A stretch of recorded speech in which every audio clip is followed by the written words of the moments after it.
Hello friends, Kunal civil service academy में आपका स्वागत है। आज से हमारा न्यू सेशन स्टार्ट रहेगा। हमारा ये सेशन इंडियन पॉलिटी आज से क्लास स्टार्ट हो जाएगी, ठीक है। और ये कंटिन्यू चलेगी और इसको समाप्त करके ही आगे कुछ चला जाएगा, ठीक है। और साथ साथ जो मेरा हिस्ट्री का जो वन लाइन क्वेश्चन जो है वो भी कंटिन्यू चलेगा, ठीक है।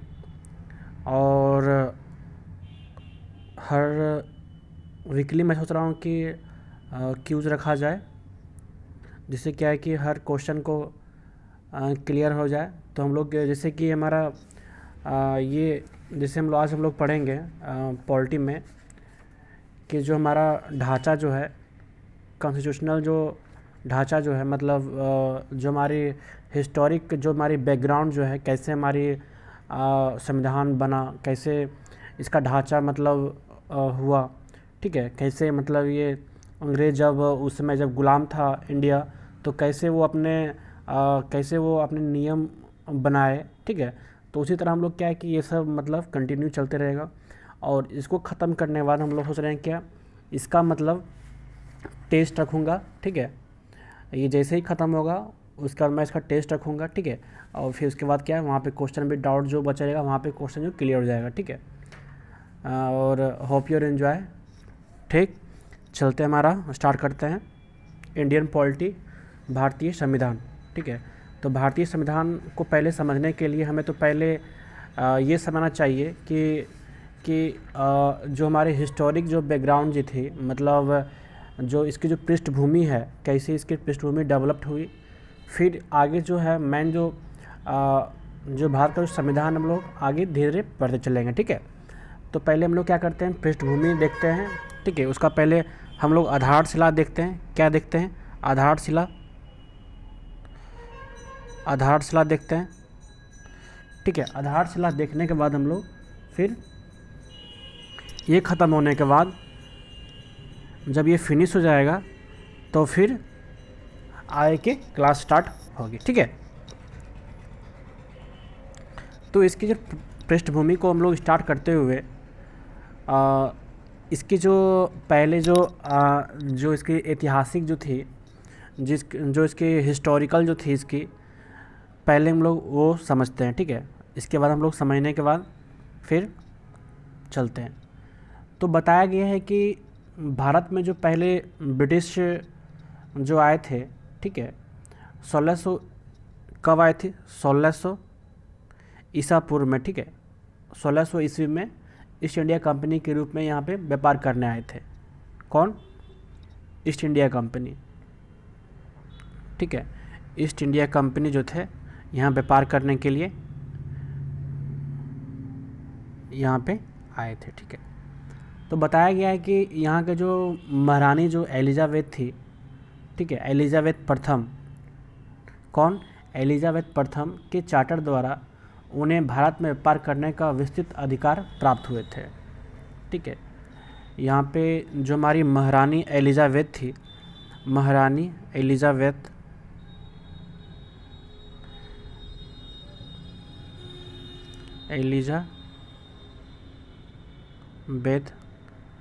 प्रथम जो थी, ठीक है, चार्टर द्वारा उन्हें भारत में व्यापार करने की जो विस्तृत अधिकार प्राप्त है यहाँ पे, ठीक है। तो जैसे जैसे कंपनी जो अभी तक सिर्फ व्यापारिक कार्यों तक सीमित थे, 1765 में क्या हुआ था कि 1765 में बंगाल, बिहार और उड़ीसा के दीवानी जो थे, दीवानी मतलब समझ सकते हैं कि आपका अर्थात मतलब राजस्व एवं दीवानी न्याय के अधिकार, ठीक है, उसे हम लोग कहते हैं दीवानी, ठीक है, इसने प्राप्त कर लिया था। और इसके तहत क्या हुआ था कि भारत में उनके क्षेत्रीय शक्ति, ठीक है, मतलब जो हमारी इंडिया जो मैप है, ठीक है, उसमें जो बिहार, बंगाल और उड़ीसा का जो क्षेत्रीय शक्ति बनने की प्रतिक्रिया क्या, इसका आरंभ हो गया था, ठीक है। इसका क्या हुआ था? आरंभ हो गया था। फिर क्या हुआ कि 1858 में, ठीक है, अभी हम लोग चल रहे हैं, उसका जो पृष्ठभूमि जो है आप लोग समझिए, ठीक है। 1858 में क्या हुआ था? सिपाही विद्रोह हुआ था, ठीक सिपाही विद्रोह हुई थी। ठीक है, क्या हुई थी? सिपाही विद्रोह हुई थी। उसके परिणाम स्वरूप जो ब्रिटिश क्राउन थे वहाँ के, जो वहाँ के ब्रिटिश क्राउन थे, भारत के शासन का उत्तरदायित्व जो था अपने हाथों में ले लिया था। ठीक है, 1858 में जो वहाँ पे जो सिपाही विद्रोह हुए थे, ठीक है, क्या हुए थे? सिपाही विद्रोह हुए थे।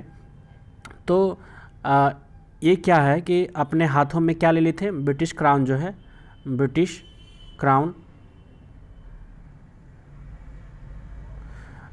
क्राउन जो है ये अपने हाथों में ले लिए थे। ठीक है, 1858 के सिपाही विद्रोह के कारण। ठीक है, जब ये अपना शासन अपने अंडर ले लिए, ठीक है, तो यह शासन 15 अगस्त 1947 कब? 15 अगस्त 1947 को, ठीक है, 15 अगस्त 1947 में क्या हुई थी? भारत की स्वतंत्रता प्राप्ति हुई थी। ठीक है, इसमें 15 अगस्त 1947 को क्या भारत क्या हुए थे? फ्रीडम हो गए थे। ठीक है, स्वतंत्र हो गए थे। ठीक है, भारत के लिए, ठीक है, स्वतंत्र हो गए थे। तब क्या अनवर्तन रूप से यहाँ पे जारी हुए। ठीक है, ये हमारी क्या थी? ऐतिहासिक पृष्ठभूमि थी। ठीक है, और इसके बाद क्या है, जब ये सारे ड्रामा जब ये ख़त्म हुए, जब ये पूरी पृष्ठभूमि जब धीरे समाप्त हुई, तो उसके बाद क्या है कि जब स्वतंत्रता प्राप्त हुई, ठीक है, तब क्या हुआ? तो ऐसा लगा कि नहीं यार, कुछ कमी है। तो उस कमी को दूर करने के लिए बुद्धिजीवियों ने क्या किए?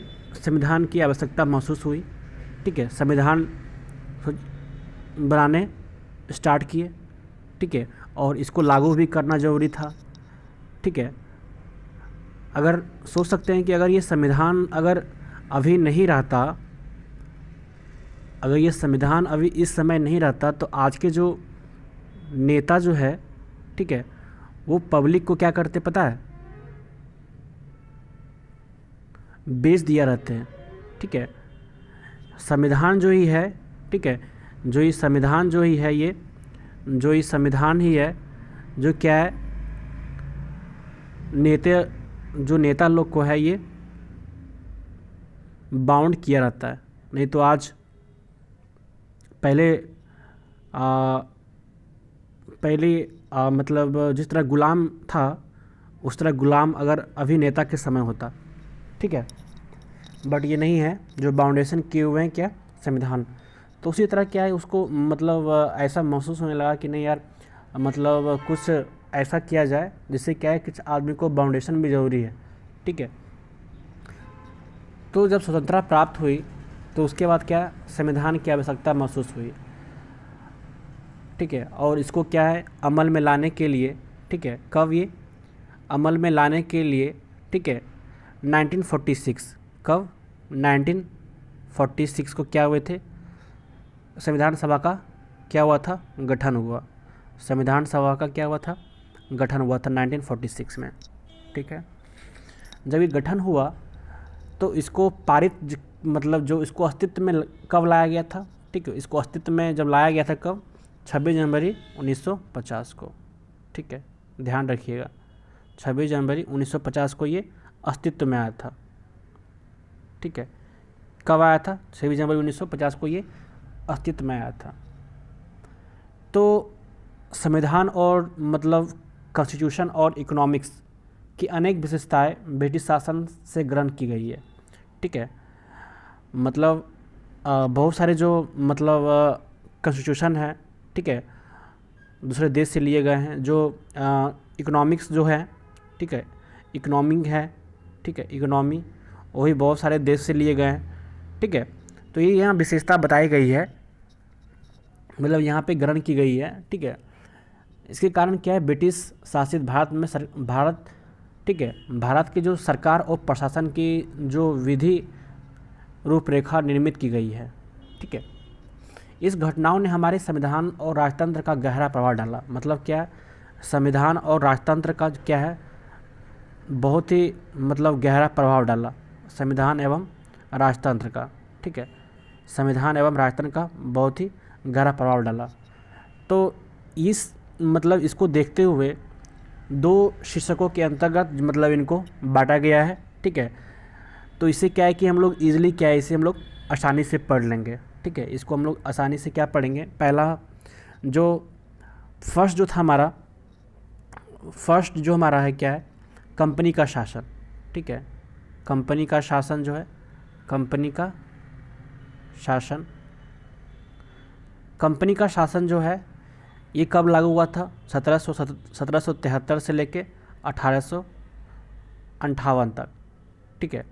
ये कंपनी का शासन हम लोग पहले पढ़ेंगे, ठीक है। उसके बाद जो हम लोग पढ़ेंगे, ठीक है, सम्राट का शासन, ठीक है। क्या पढ़ेंगे, सम्राट का शासन, ठीक है। कब हुआ था, 1858 से लेके जब 1773 से लेकर 1858 तक यह समाप्त हुआ। तो सम्राट शासन का जो शासन काल जो था कब था, 1858 से लेके देश के आज़ाद तक, ठीक है, 1947। तो हम लोग पहले ये पढ़ेंगे कंपनी का शासन 1773 से लेके 1858 तक। उसका बाद पढ़ेंगे सम्राट का शासन 1858 से लेके 1947 तक, ठीक है। जब ये हमारा समाप्त हो जाएगा तब हम लोग का क्या होगा, इसमें हम लोग टेस्ट रखेंगे, ठीक है, और देखेंगे कितना क्वेश्चन हम लोग सॉल्व कर पाते हैं, ठीक है। चलते हैं। तो इसी तरह हमारा क्या है, भारत का संविधान की जो पृष्ठभूमि जो है ये यहाँ से लागू होता है, ठीक है। ये इस तरह यहाँ से लागू होता है, ठीक। तो हम लोग स्टार्ट करते हैं कंपनी का शासन, ठीक है। कैसे मतलब कंपनी का शासन उस समय अंग्रेज़ जब आया था, ठीक है, कैसे मतलब ईस्ट इंडिया कंपनी का शासन मतलब चल रहा था उस समय, तो देखते हैं, ठीक है। तो कंपनी का शासन पहले 1773 में, ठीक है, रेगुलेटिंग एक्ट के तहत देखा गया है, ठीक है। इस अधिनियम का जो, ठीक है, इस अधिनियम को जो है अत्यधिक मतलब संवैधानिक मत दिया गया है, ठीक है। आप सोच सकते हैं कि अगर मतलब एक तौर से क्या है कि इंडिया का जो गुलाम हुआ था, ठीक है, इंडिया जो गुलाम हुआ था, मतलब जिस देश का मतलब गुलाम हुआ है, जो भी देश जो गुलाम हुई है, ठीक है, उसका जो इकोनॉमिक्स जो है उसका बहुत स्ट्रक्चर है या इंफ्रास्ट्रक्चर जो भी है वो बहुत ही बढ़िया है, ठीक है। जैसे कि इंडिया, ठीक है, रशिया, ठीक है, बांग्लादेश, श्रीलंका, ठीक है, ये सब पहले क्या थे, गुलाम देश, ठीक है। तो ये सारे के जो इंफ्रास्ट्रक्चर हैं वो बहुत बढ़िया है, ठीक है। तो उसी तरह क्या है कि इसी तरह क्या है कि 1773, इसी के बारे में हम लोग पढ़ेंगे। 1773 के रेगुलेटिंग एक्ट के तहत क्या हुआ था, क्या है कि ये जो संविधान जो है क्या है, ये अत्यधिक क्या है, ये संवैधानिक महत्व रखता है, ठीक है। अब क्यों रखता है, आगे देखते हैं। इसमें क्या हुआ था कि भारत में ईस्ट इंडिया कंपनी के कार्यों को नियमित और नियंत्रित करने की दिशा, ठीक है, जो ईस्ट इंडिया कंपनी है, ठीक है, के कार्यों को नियमित और नियंत्रित करने की दिशा में ब्रिटिश सरकार द्वारा उठाया गया यह पहला कदम था, ठीक है। ब्रिटिश सरकार द्वारा ये उठाया गया, क्या था, ये उठाया गया यह पहला कदम था, ठीक है। अर्थात कंपनी के शासन पर संसदीय नियंत्रण स्थापित किया गया था। संसदीय नियंत्रण मतलब पार्लियामेंट समथिंग, ठीक है, स्थापित किया गया था। पहला कदम क्यों था, क्योंकि इस समय 1773 का जो रेगुलेटिंग एक्ट जो अधिनियम था, इसमें ये नियमित और नियंत्रित करने की दिशा में ये एक ब्रिटिश सरकार द्वारा ये उठाया गया पहला महत्वपूर्ण कदम था, ठीक है। ये हमारा पहला पॉइंट ख़त्म हुआ। उसी तरह हमारा सेकेंड पॉइंट क्या हो जाएगा, हमारा सेकेंड पॉइंट क्या है हमारा, कि इसके द्वारा पहली बार कंपनी के प्रशासनिक और राजनीतिक कार्यों का मान्यता मिली, ठीक है। क्या हुई थी, पहली बार क्या हुई थी, कंपनी के प्रशासनिक और राजनीतिक, ठीक है, कार्यों की मान्यता मिली थी, ठीक है। क्या मिली थी, प्रशासनिक और राजनीतिक कार्यों की मान्यता मिली थी पहली बार, फर्स्ट ऑफ ऑल। ठीक है, फर्स्ट ऑफ ऑल में क्या हुआ था कि कार्यों को नियमित और नियंत्रित करने की दिशा में ब्रिटिश सरकार द्वारा उठाया गया यह पहला कदम था। ठीक है, और इसी में क्या है कि शासन का संसदीय नियंत्रण भी स्थापित किया गया था। ठीक है, और इसके बाद क्या है कि पहली बार ही क्या था, प्रशासनिक और राजनीतिक कार्यों को नियंत्रित किया गया। ठीक है, क्या किया था, नियंत्रित किया गया। ठीक है, और सेकेंड में, थर्ड में क्या हमारा है, थर्ड में ये कि इसके द्वारा जो केंद्रीय प्रशासन की नींव रखी गई, क्या रखी गई, केंद्रीय प्रशासन की यहाँ पे नींव रखी गई। ठीक है, फर्स्ट हमारा क्या था, देखिए अभी ही सब कुछ दिमाग में रखें। ठीक है, बस एक बार मतलब रिवाइज कीजिएगा, सारा कॉन्सेप्ट क्लियर। तो पहला पॉइंट में क्या था हमारा कि जो हमारा ईस्ट इंडिया कंपनी, ठीक है, जो हमारा ईस्ट इंडिया कंपनी जो थी, ठीक है, कार्यों को नियमित और नियंत्रित करने की दिशा में ब्रिटिश सरकार द्वारा उठाया गया यह पहला कदम था। ठीक है, कैसा कदम था, यह पहला कदम था, और यह संसदीय नियंत्रण को भी स्थापित किया था। ठीक है, संसदीय नियंत्रण को भी ये स्थापित किया गया था। ऑप्शन बी में क्या है, बी में क्या है हमारा कि जो पहली बार ही यहाँ पे क्या हुआ था, प्रशासनिक और राजनीतिक, ठीक है, प्रशासनिक मतलब पढ़े लिखे और राजनीतिक मतलब पॉलिटिशियन जो था उनको मतलब कार्यों को मान्यता मिली थी। ठीक है, कार्यों को मान्यता मिली थी। ठीक है, और इसके द्वारा ही क्या है, इसके द्वारा ही क्या है कि केंद्रीय जो था, केंद्रीय प्रशासन की भी नींव रखी गई थी। ठीक है, केंद्रीय मतलब सेंट्रल गवर्नमेंट जो है, सेंट्रल जो था, इसके लिए भी यहाँ पे क्या नींव रखी गई थी। ठीक है, केंद्रीय प्रशासन के द्वारा भी। ठीक है, होप यू एंजॉय। ये हमारा क्या था, 1773 के तीन प्रमुख जो थे, तीन प्रमुख पृष्ठभूमि थे ये।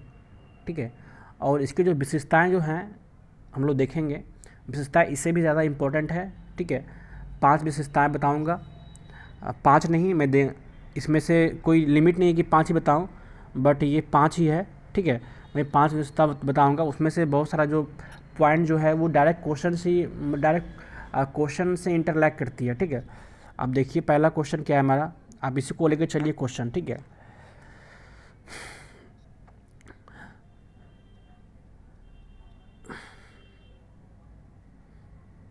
ठीक है, इसके जो प्रथम जो विशेषता थे, इस अधिनियम द्वारा बंगाल के गवर्नर, ठीक है, बंगाल के जो हमारे गवर्नर जो हैं, ठीक है, बंगाल के जो हमारे गवर्नर थे, गवर्नर को क्या क्या था, जो उस समय जो बंगाल के जो गवर्नर थे, ठीक है, तो उस गवर्नर को ही मतलब जनरल पद पर, ठीक है, गवर्नर जनरल पद नाम दिया गया। ठीक है, जो उस समय जो हमारे बंगाल के जो गवर्नर थे, ठीक है, तो बंगाल का, ठीक है, बंगाल का गवर्नर जनरल पद नाम दिया गया था। क्या दिया था, जनरल पद नाम दिया गया था। और जो हमारे मुंबई और मद्रास, क्या मुंबई और मद्रास के जो गवर्नर, ठीक है, जो उसमें मुंबई और मद्रास के जो गवर्नर थे, ठीक है, क्या कर दिए गए थे, कलकत्ता के अधीन ही, ठीक है, कलकत्ता के अधीन ही मतलब मुंबई और मद्रास के जो गवर्नर थे बंगाल के गवर्नर के ही अधीन कर दिया गया था। ठीक है, बंगाल के गवर्नर के अधीन ही कर दिया गया था। इस एक्ट के तहत, ठीक है, बनने वाले प्रथम गवर्नर जनरल कौन थे, सबसे इंपॉर्टेंट क्वेश्चन है, लॉर्ड वारेन हेस्टिंग। कौन थे, लॉर्ड वारेन हेस्टिंग। मतलब प्रथम गवर्नर जनरल जो थे कौन थे, 1773 के रेगुलेटिंग एक्ट के अधिनियम के द्वारा कौन थे, गवर्नर कौन थे, Lord Warren Hasting. Lord Warren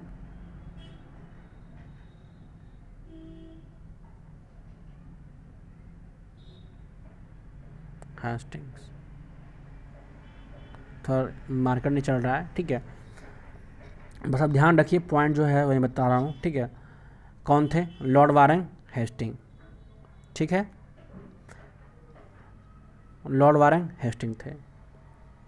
next point हमारा क्या हो जाएगा,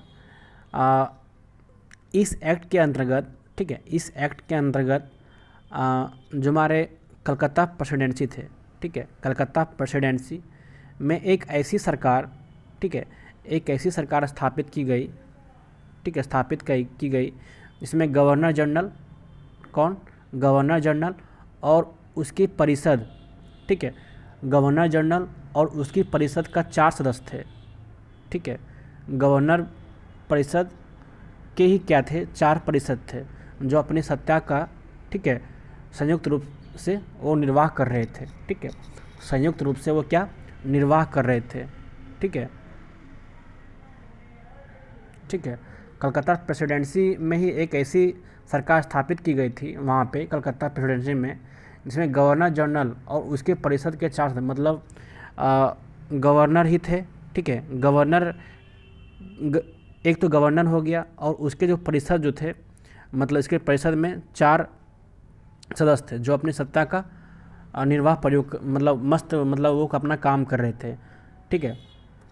इसी तरह मेरा क्या हो गया, थर्ड पॉइंट हो जाएगा, इस अधिनियम के अंतर्गत, ठीक है, इस अधिनियम के अंतर्गत कलकत्ता में 1774 ईस्वी में, कब, 1774 ईस्वी में क्या हुआ थी, एक हाई कोर्ट, ठीक है, हाई कोर्ट जो है उच्चतम न्यायालय, ठीक है, हाई कोर्ट न्यायालय की स्थापना की गई थी, ठीक है, हाई कोर्ट न्यायालय की स्थापना की गई थी, जिसमें प्रमुख न्यायाधीश थे, ठीक है, एक प्रमुख न्यायाधीश थे और 3 उप न्यायाधीश थे या अन्य न्यायाधीश को बोल सकते हैं, ठीक है। तो वो प्रथम जो न्यायाधीश थे सर एलिजा इम्फे थे, ठीक है, ये थोड़ा क्वेश्चन इंपॉर्टेंट है। सर एलिजा इम्फे जो है कलकत्ता के प्रथम जो न्यायाधीश थे कौन थे, सर एलिजा इम्फे, कौन है, सर एलिजा इम्फे। और 3 और जो थे वो कौन थे, चैम्बर्स, लेमेस्टर और हाड्रा, चैम्बर्स, लेमेस्टर और हाड्रा, ठीक है, बस ध्यान रखना है। प्रथम गवर्नर जो कलकत्ता प्रेसिडेंसी के पहले कौन थे, सर एलिजा इम्फे, और लिख देता हूँ, सर एलिजा इम्फे,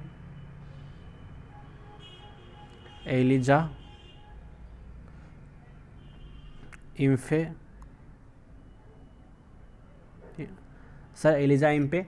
और 3 और जो गवर्नर थे या उसको उप गवर्नर, मैन क्या है हमारा, प्रमुख जनरल गवर्नर, ठीक है, प्रमुख जो गवर्नर थे कौन, सर एलिजा इम्फे। और 3 कौन थे, चैम्बर्स, लेमेस्टर और हाड्रा। देखिए आप इसको है ना, इसको आप 5 बार कंटिन्यू बोलिए तो आपको याद हो जाएगा। प्रमुख न्यायाधीश कौन थे, प्रमुख न्यायाधीश कौन थे, सर एलिजा इम्फे। और 3 और जो अन्य या उप न्यायाधीश कौन थे, चैम्बर्स, लेमेस्टर और हाड्रा, ठीक है। ये हमारा यहाँ तक कहानी ख़त्म हुआ। इसके बाद क्या हुआ कि इसके तहत कंपनी के कर्मचारियों को निजी व्यापार करने और भारतीय क्या, इसके तहत जो कंपनी, ठीक है, जो वहाँ के जो इंडस्ट्री थे के कर्मचारियों को निजी व्यापार, ठीक है, क्या करने के लिए, निजी व्यापार करने और भारतीय लोगों से उपहार, ठीक है, क्या उपहार और क्या रिश्वत क्या किया, प्रतिबंध कर दिया गया, ठीक है। मतलब इसके तहत जो कंपनी के जो कर्मचारियों, ठीक है, जो उस समय के जो कर्मचारियों थे, तो वहाँ के जो निजी व्यापार करने के लिए भारत के लोगों से क्या कर दिया, उपहार, ठीक है, उपहार और फिर रिश्वत क्या किया, प्रतिबंध लगा दिया, ठीक है, क्या कर दिया, प्रतिबंध लगा दिया, ठीक है, क्या कर दिया था, प्रतिबंध लगा दिया। सोचिए कितना मतलब किया गया है, मतलब भारत को स्वतंत्र होने में बहुत लोगों का योगदान है, ठीक है, इस तरह ही नहीं हो गया है, बहुत स्ट्रगल है किया गया था कि वहाँ के जो कर्मचारियों को निजी व्यापार करने के लिए भी भारत के लोगों को वहाँ पे उपहार और रिश्वत लेने से प्रतिबंध लगा दिया, ठीक है, ये यहाँ पे हुआ। नेक्स्ट जो मेरा पॉइंट है, लास्ट जो मेरा पॉइंट है, इस अधिनियम के द्वारा क्या हुआ था, इस अधिनियम के द्वारा जो ब्रिटिश सरकार, ठीक है, ब्रिटिश सरकार को बोर्ड ऑफ डायरेक्टर्स, ठीक है, बोर्ड ऑफ डायरेक्टर्स के माध्यम से कंपनी पर नियंत्रण सशक्त हो गया था। मतलब बोर्ड ऑफ डायरेक्टर्स, ब्रिटिश सरकार ने क्या किया, 1773 के रेगुलेटिंग एक्ट के तहत ब्रिटिश सरकार को बोर्ड ऑफ डायरेक्टर्स के माध्यम से कंपनी पर नियंत्रण सशक्त हो गया। इसे भारत में क्या राजस्व, नागरिक और सैन्य मामलों की जानकारी ब्रिटिश सरकार को देना आवश्यक कर दिया गया। ठीक है, सैन्य मामलों मतलब उस समय के जो जो राजस्व, जो वसूली, जो टैक्स जो थे, राजस्व मतलब वही हो गया जो उस समय के जो टैक्स थे, ठीक है, और जो वहाँ के जो आर्मी थे, ठीक है, आर्मी हो गया, और वहाँ के जो पीपल्स मतलब जो वहाँ के लोग थे वहाँ के, वहाँ को हर चीज़ का मतलब जानकारी मतलब सरकार को देना, मतलब गवर्नमेंट को देना अनिवार्य हो गया था वहाँ पे, क्या हो रहा है नहीं हो रहा है। ठीक है, तो इसी तरह क्या है कि हमारा ये प्रोसेस ये हुआ। ठीक है, ये हमारा यहाँ तक क्लियर हुआ। उसके बाद क्या होता है, 1773 के बाद, उस क्रिया के होने के बाद मतलब उस पृष्ठभूमि के होने के बाद फिर देखा गया कि मतलब एक्ट ऑफ सेटलमेंट लागू हुआ। ठीक है, एक्ट ऑफ सेटलमेंट लागू हुआ तो इसमें भी बहुत सारी जो कमियां थी इसको दूर करने के लिए बहुत सारे प्रयास किए गए। तो उस प्रयास को दूर करने के लिए यहाँ पे बताया गया है कि एक्ट ऑफ सेटलमेंट के द्वारा 1781 में ये हुआ। ठीक है, 1781 में एक्ट ऑफ सेटलमेंट लागू हुआ। ठीक है, तो इसमें बताया गया है कि जो हमारा रेगुलेटिंग एक्ट की कमियों को मतलब जो उस समय के जो रेगुलेटिंग एक्ट 1773 में जो लागू हुई थी, ठीक है, तो उस कमियों मतलब इसका जो कमी, जो बहुत सारी कमी, हर सिक्के के दो पहलू होते हैं। ठीक है, कोई अच्छा और कोई बुरा भी होता है, तो उसी तरह के हर चीज़ में तो कुछ ना कुछ कमी तो रहता ही है। तो उस कमियों को दूर करने के लिए एक्ट ऑफ सेटलमेंट लागू किया गया। ये लागू कब हुआ, 1781 में। ठीक है, ये लागू कब किया गया, 1781 में, ध्यान रखना है। ठीक है, तो इसमें बताया गया है कि रेगुलेटिंग एक्ट की कमियों को दूर करने के लिए इस एक्ट का प्रावधान किया गया।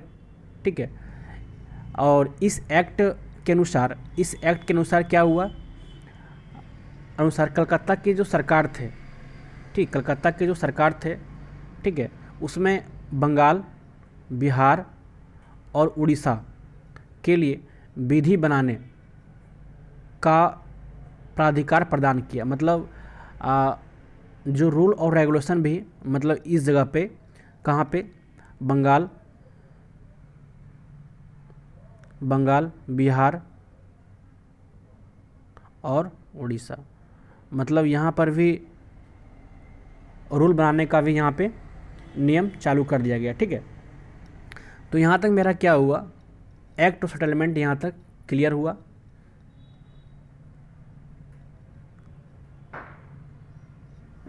और इसके जो विशेषताएं हैं, ठीक है, इसको सब देख लेते हैं।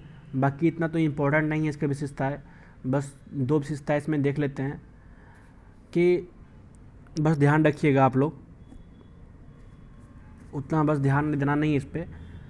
तो इसमें क्या होता है, इस कानून ने गवर्नर जनरल तथा काउंसिलिंग को सर्वोच्च न्यायालय के क्षेत्राधिकार से बरी किया। ठीक है, अथवा मुक्त कर दिया गया। मतलब ये सारे टेंशन जो थे पहले, जो सर्वोच्च न्यायालय के क्षेत्राधिकार को क्या किसने मुक्त कर दिया, उनके ऐसे कृतकों के लिए जो उन्होंने पद धारण के अधिकार से किए थे।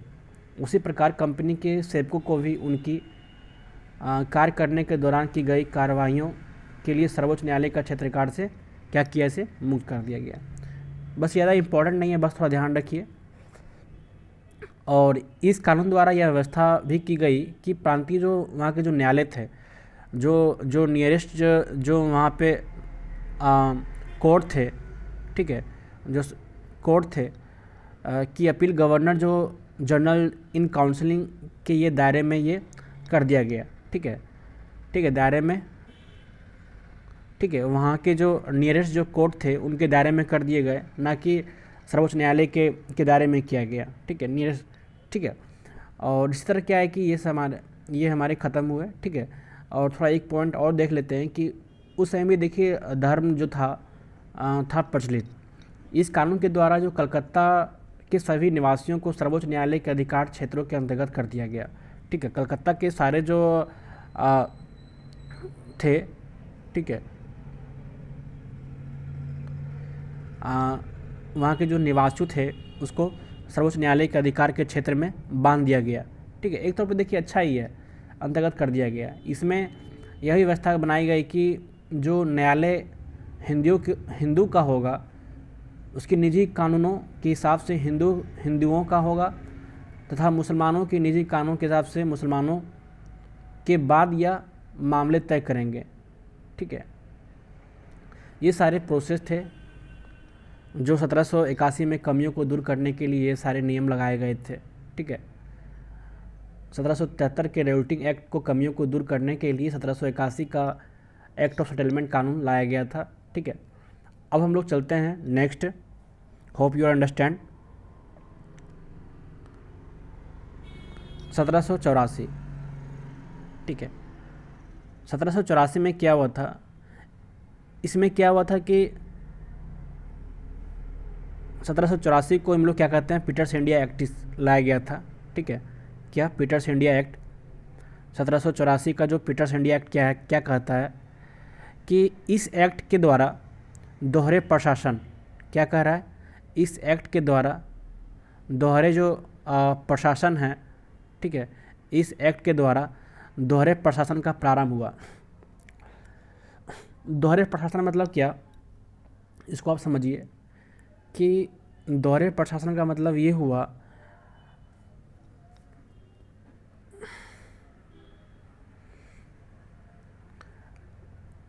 कि जो हमारे जो रेगुलेटिंग एक्ट 1773 की कमियों को दूर करने के लिए ब्रिटिश जो थे, संसद ने एक नए संशोधित अधिनियम 1781 में पारित किया था, जिसे हम लोग क्या कहते हैं, जिसे हम लोग कहते हैं एक्ट ऑफ सेटलमेंट 1781 में।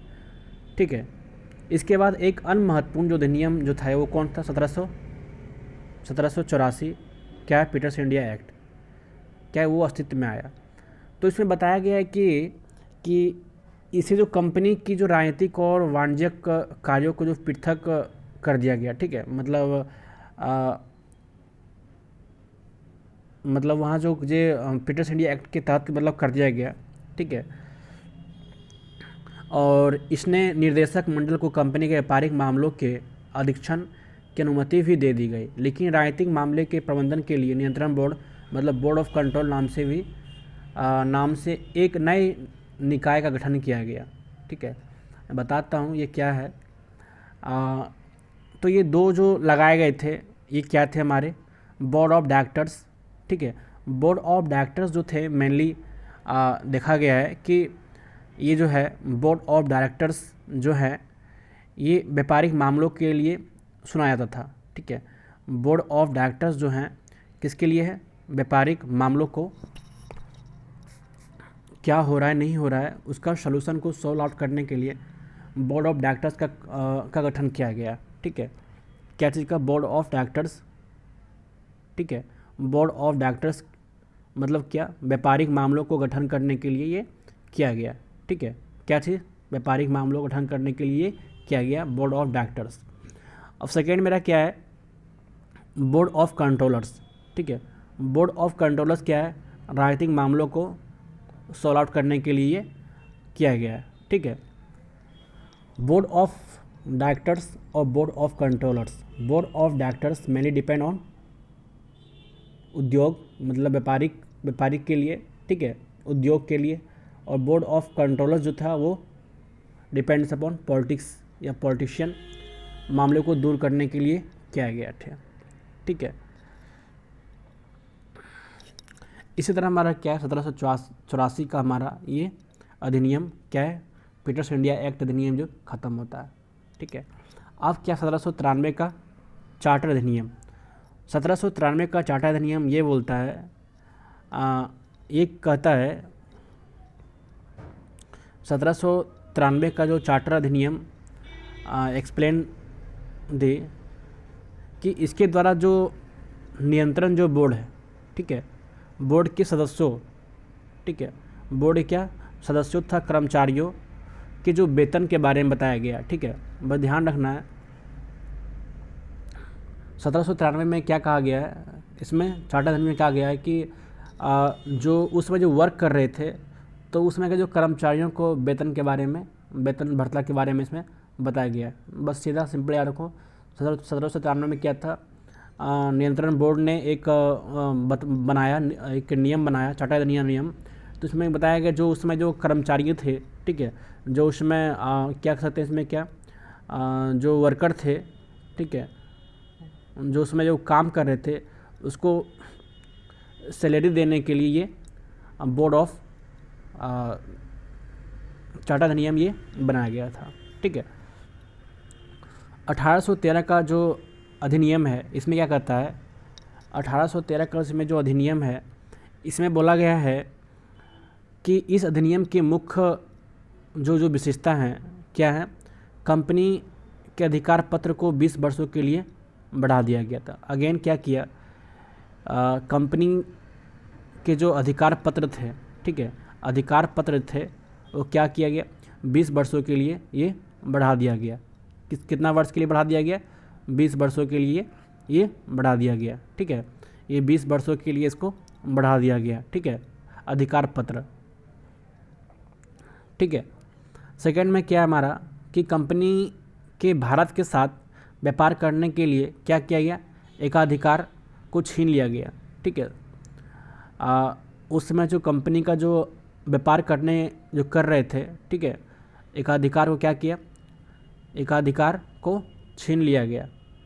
ठीक है, क्या किया, छीन लिया गया। किंतु क्या किया है कि चीन के साथ जो व्यापार, ठीक है, व्यापार एवं पूर्वी देशों के साथ साथ साथ क्या, चाय के व्यापार के संबंध में 20 वर्षों के लिए, ठीक है, 20 वर्षों के लिए ये इसको बढ़ा दिया गया था। ठीक है, 20 वर्षों के लिए ये बढ़ा दिया था। तो एकाधिकार प्राप्त रहा। ठीक है, एकाधिकार तो प्राप्त रहा, बट इसमें देखा गया है क्या, एकाधिकार तो क्या था वो प्राप्त रहा, लेकिन कुछ सीमाओं के अधीन, मतलब कुछ सीमाओं के अधीन क्या किया गया इसको, कुछ सीमाओं के अधीन सभी ब्रिटिश नागरिकों के लिए भारत के साथ व्यापार खोल दिया गया। ठीक है, कुछ सीमाओं, मतलब कुछ सीमाओं के अधीन क्या किया, बस ये थोड़ा याद ध्यान रखना है।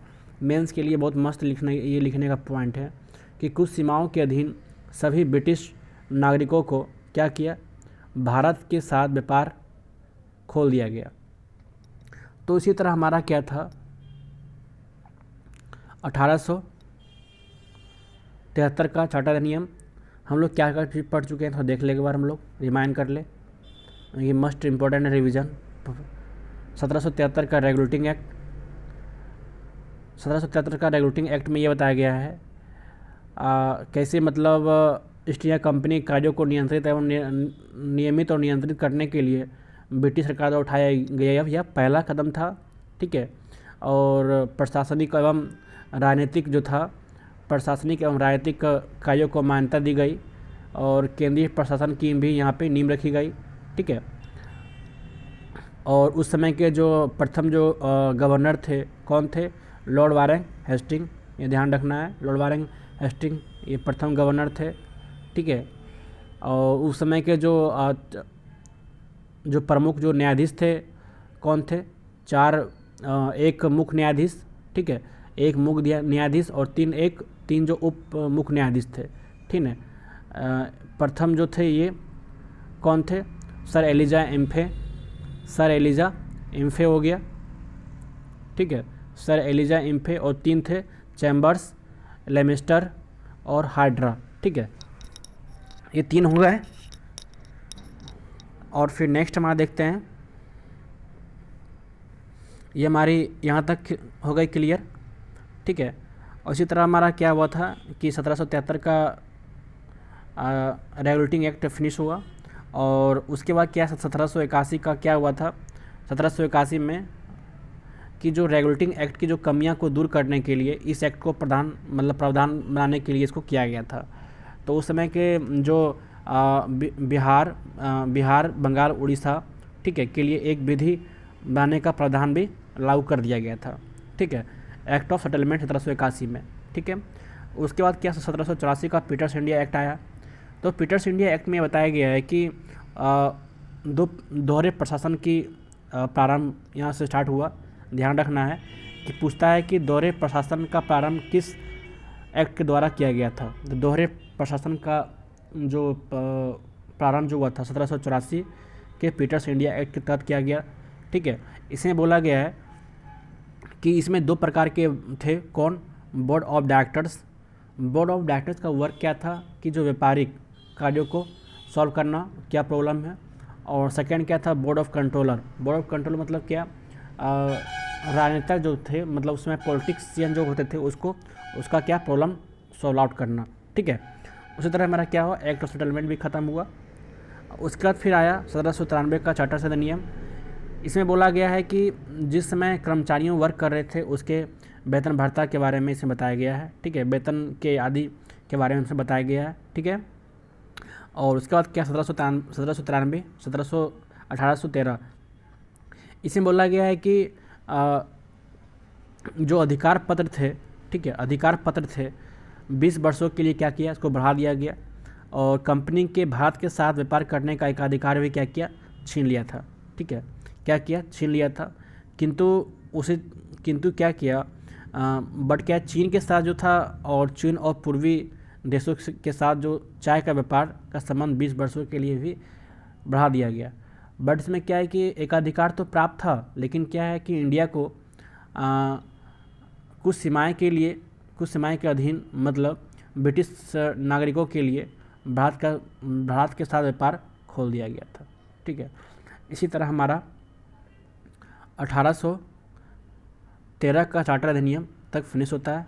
ठीक है, सॉरी क्या हो गया, फिनिश होता है। नेक्स्ट हमारा देखते हैं 1833 के चार्टर अधिनियम।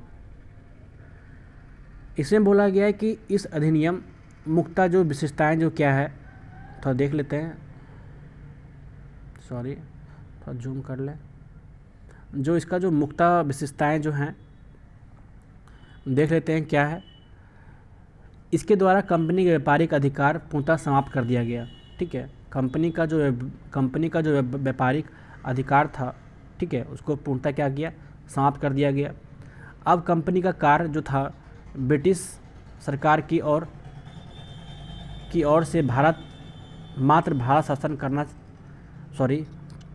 इसमें क्या किया, 1833 के चार्टर अधिनियम में बोला गया है कि इस अधिनियम की मुख्य विशेषताएं यह हैं कि कंपनी के जो व्यापारिक अधिकार थे, ठीक है, कंपनी के जो व्यापारिक अधिकार थे, ठीक है, पूर्णतः क्या किए, समाप्त कर दिया गया। ठीक है, उसके बाद क्या है कि कंपनी का जो कार्य जो कर रहे थे ब्रिटिश सरकार की ओर से मात्र क्या थे, भारत का शासन करना रह गया था। ठीक है, मतलब वहाँ तो व्यापारिक अधिकार तो समाप्त कर दिया गया ही। अब जो ब्रिटिश सरकार का काम क्या था कि भारत पे अपना शासन करो और यहाँ का जितना भी माल पानी या जो भी है यहाँ पे लूटो और इसको भेजो। ठीक है, इस तरह क्या है कि इंडिया को खोखला करता चला गया। ठीक है, और खोखले में साथ देने वाला यहाँ के खुद यहाँ के व्यक्ति थे। ठीक है, इसी तरह यहाँ पे क्या हुआ कि यहाँ पे भारत का शासन था, ब्रिटिश सरकार को यहाँ पे भारत का शासन करना था सिर्फ। ठीक है, बंगाल के गवर्नर जनरल को क्या किया, भारत का गवर्नर जनरल कहा जाने लगा। ठीक है, जो पहले बंगाल के गवर्नर थे, ठीक है, जो पहले बंगाल के गवर्नर थे उसको संपूर्ण भारत का गवर्नर जनरल कहा जाने लगा। बम्बई तथा मद्रास, ठीक है, बम्बई तथा मद्रास, ठीक है, परिषदों की विधि निर्माण शक्तियों को वापस ले लिया गया। ठीक है, मतलब वहाँ के जो बम्बई और मद्रास जो थे दोनों जो है, सॉरी इसको इधर मारते हैं। ठीक है, मद्रास और क्या, बम्बई, ठीक है, ये दोनों का जो शक्ति थी, ठीक है, ये दोनों का जो शक्तियाँ थी ये कलकत्ता के गवर्नर के अंडर में आ गया था। ठीक है, ये कलकत्ता के गवर्नर के अंडर में उस समय आ गया था। ठीक है, तो इसी तरह ये चला। तो फिर बोला गया है कि यहाँ पे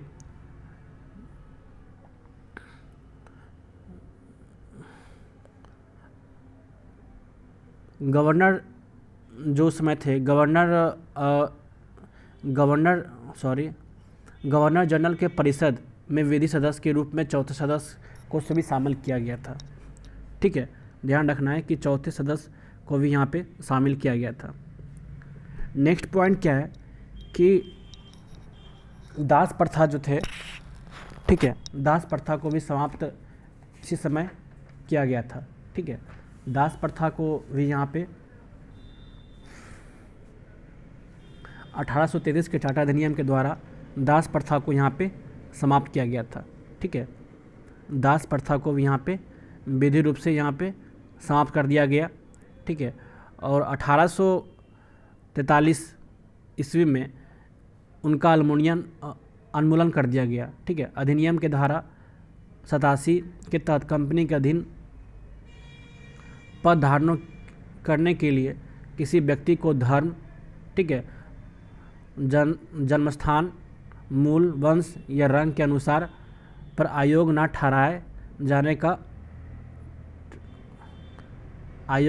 ठहराया जाने का उपलब्ध किया गया।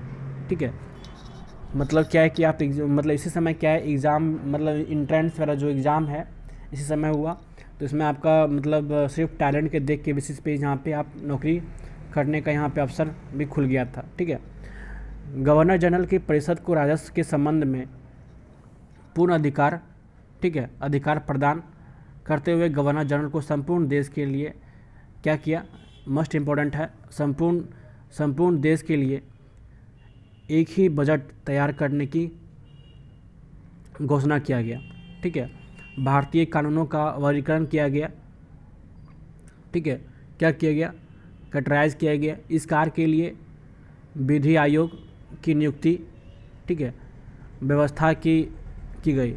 ठीक है, और लॉर्ड मैकाले जो थे, ध्यान रखना है ये क्वेश्चन इंपॉर्टेंट है, लॉर्ड मैकाले जो हैं, लॉर्ड मैकाले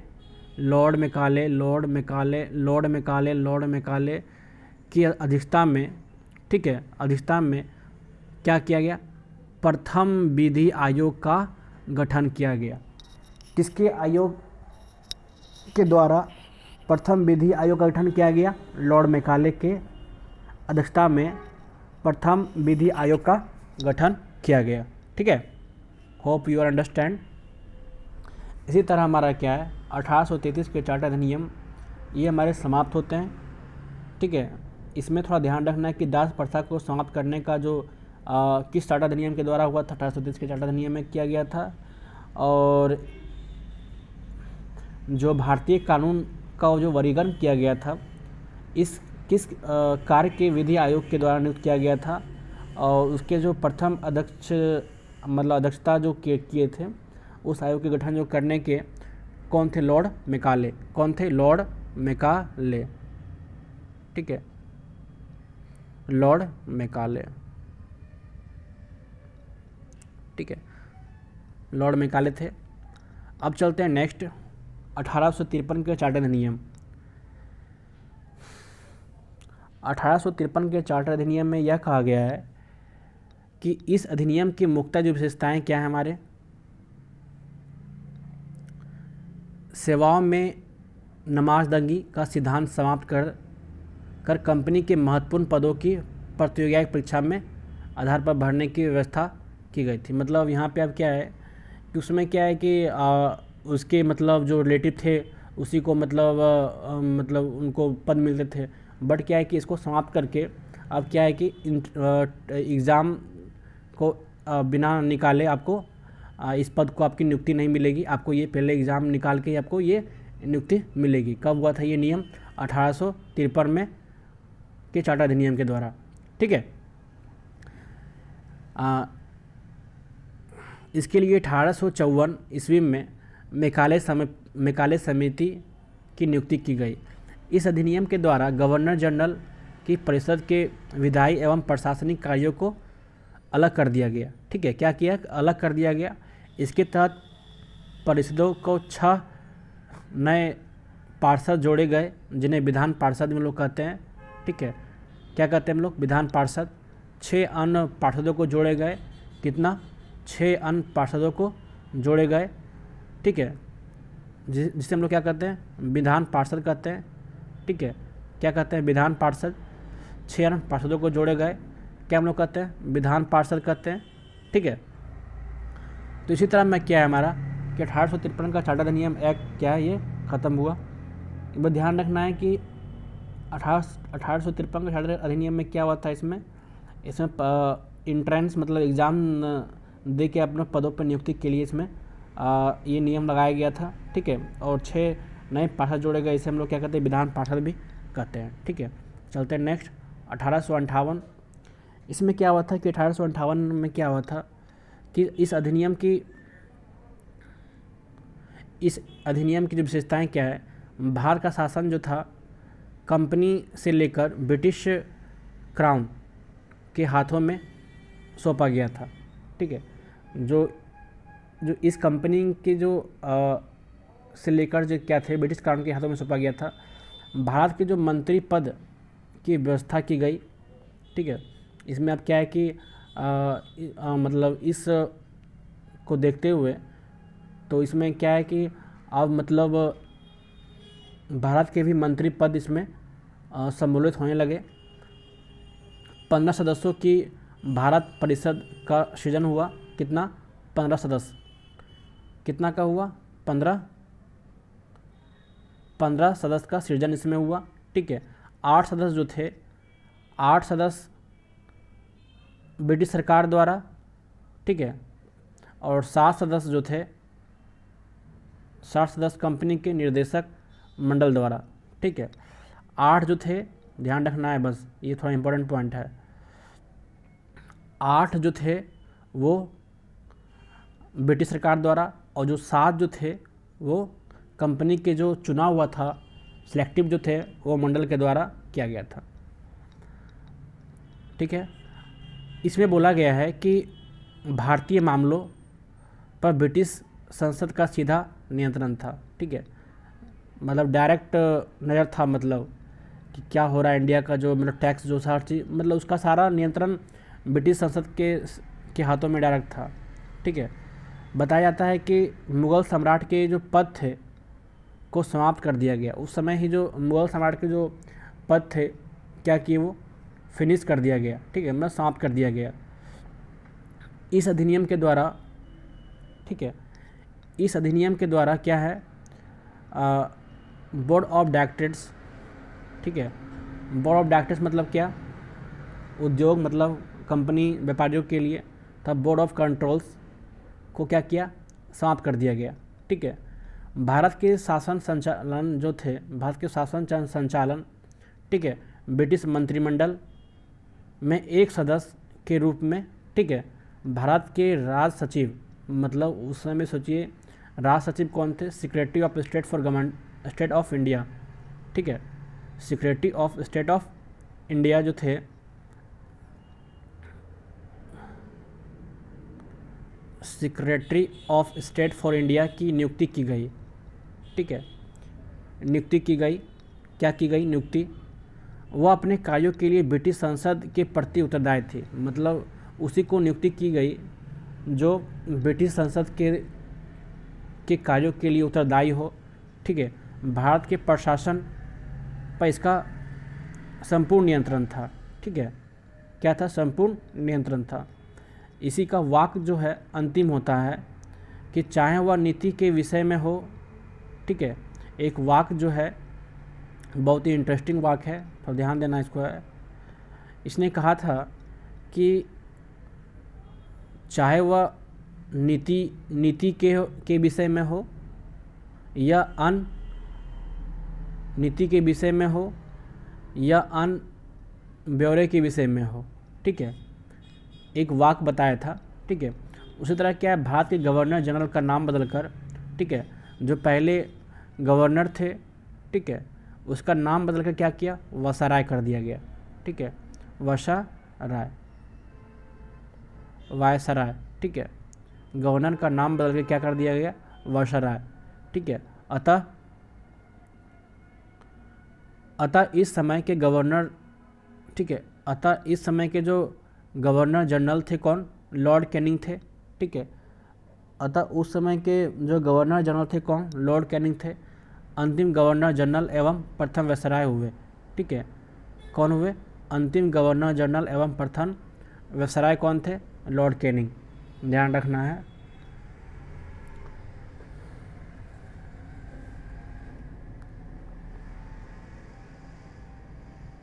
अतः इस समय जो गवर्नर जनरल थे कौन, लॉर्ड कैनिंग।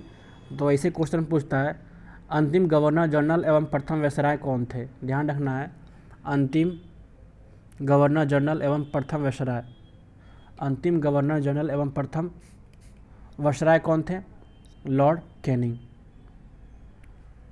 लॉर्ड कैनिंग, ठीक है। ये कौन थे, अंतिम गवर्नर जनरल एवं प्रथम वायसराय थे, ठीक है। ये हमारा यहाँ तक हमारा ख़त्म हुआ है, ठीक है। और अभी और बचा हुआ है, ठीक है। अभी हम लोग 1861 का भारत परिषद अधिनियम भी पढ़ेंगे। जो अभी परिषद ये था ना हम लोग का कि जो 6 नए पार्षद जोड़े गए तो उन लोग विधान परिषद कहे गए थे, उसके बारे में हम लोग पढ़ेंगे। 1873 का अधिनियम पढ़ेंगे, शाही उपाधि पढ़ेंगे, भारत परिषद अधिनियम पढ़ेंगे, 1909 का जो भारत परिषद अधिनियम था उसको पढ़ेंगे, ठीक है। उसी तरह क्या है कि ये आगे का लेक्चर है, ठीक है। इसको आगे कल देखते हैं, ठीक है। होप यू एंजॉय से पढ़िए, ठीक है। थैंक यू, जय हिंद।